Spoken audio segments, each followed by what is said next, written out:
You may recall his name from his award-winning reports on the Rhode Island banking crisis in the Providence Journal in the late 80s and early 90s, or from his regular coverage of state government and organized crime. You may have enjoyed his essays in the Journal's Sunday magazine.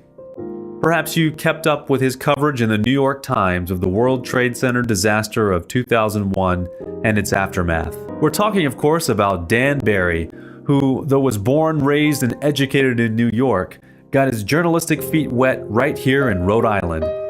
If the above-mentioned writings happen to have escaped your attention, you have surely read about his current sensation, Bottom of the 33rd, Hope, Redemption, and Baseball's Longest Game. Baseball fan or not, practically everyone in the Blackstone Valley knows about the game, to quote the author, in a Rhode Island place called Pawtucket.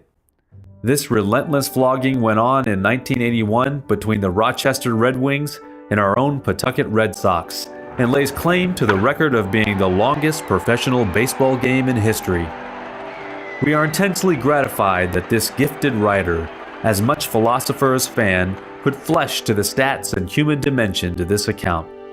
Dan Barry's foresight and rear view of this game bring HD sharpness to what undoubtedly was a mind-mushing endurance test for the teams and stragglers hanging on in the stands.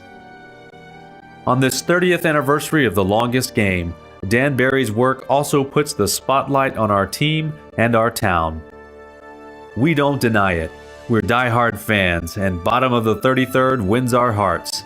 In doing so, it wins for Dan Barry this year's Blackstone Valley Excellence in the Arts Award. Our sincere thanks and congratulations.